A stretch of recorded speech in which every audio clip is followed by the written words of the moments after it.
गर्भवती हथिनी की दर्दनाक मौत। कुछ दिनों पहले की बात है। एक हथिनी थी। हथिनी के पेट में बच्चा था जो कुछ ही महीनों में जन्म लेने वाला था। 4 दिन से भूखी हथिनी जंगल में इधर उधर टहल रही थी। गर्भ के कारण हथिनी अधिक भूखी थी, इसलिए वह भोजन ढूंढते ढूंढते एक गांव में पहुंच गई और वह गांव के रास्ते पर एक अनानास का फल मिला, जिसे देखकर हथिनी बहुत खुश हो गई और तुरंत हथिनी ने उसे अनानास को खा लिया। जैसे ही हथिनी ने अनानास को खाया, वैसे ही अनानास हथिनी के मुंह में फट गया।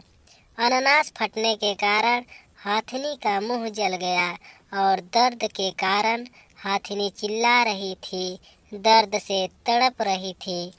हथिनी समझ नहीं पा रही थी कि वो क्या करे। उसे क्या मालूम, जिस अनानास को उसने खाया था वह पटाखों से भरा हुआ था, जिसे किसी इंसान ने जंगली जानवरों को अपने खेत से भगाने के लिए रखा था। लेकिन उस हथिनी को क्या पता कि एक फल में भी कोई बारूद रख सकता है। वह तो भूख के वजह से उस फल को खा गई। इस वजह से हथिनी का पूरा मुंह जल गया और वह दर्द के मारे पागलों की तरह इधर उधर भटक रही थी। हथिनी चाहती तो गुस्से के कारण गांव वालों को नुकसान पहुंचा सकती थी, लेकिन उसने ऐसा नहीं किया। वह दर्द के मारे करह रही थी। पूरा मुंह जलने के कारण वह कुछ और खा नहीं पा रही थी, इसलिए वह बहुत कमज़ोर होती चली गई। उसके पेट में बच्चे को भी सही तरीके से भोजन नहीं मिल पा रहा था। गांव वाले उसका दर्द समझ रहे थे, लेकिन कुछ कर नहीं सकते थे। मुंह जलने के कारण उसके मुंह पर मक्खियां भी बैठने लगी थी।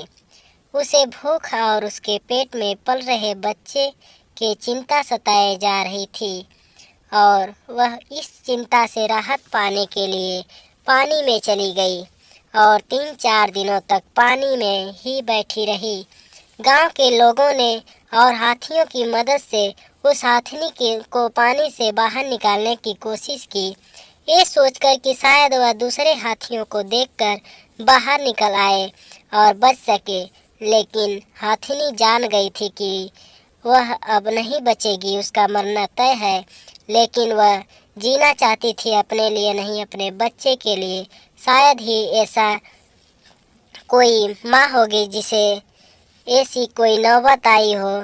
बेचारी हथिनी ने स्वेच्छा से जल समाधि ले ली, ये जानते हुए भी कि उसके पेट में एक बच्चा है जिसे वह इस दुनिया में लाना चाहती थी, उसके साथ खेलना चाहती थी, लेकिन वह ऐसा कर नहीं सकी।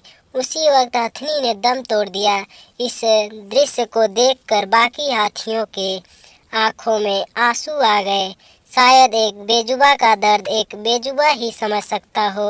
एक इंसान की गलती की सजा बेचारी उस हथिनी और उसके बच्चों को मिली, जिसकी कोई गलती भी नहीं थी। एक तरफ हम उसे गणेश भगवान मानकर पूजते हैं, दूसरी तरफ हम उसी हाथी से इतना गंदा दुर्व्यवहार करते हैं।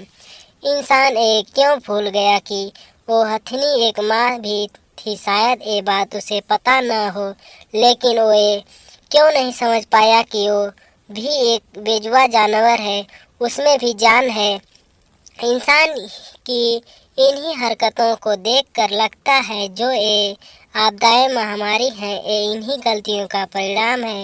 इंसान इतना स्वार्थी हो गया है कि शायद वो भूल गया है कि जितना हक धरती पर उसका है, उतना ही हक अन्य जीवों का भी है।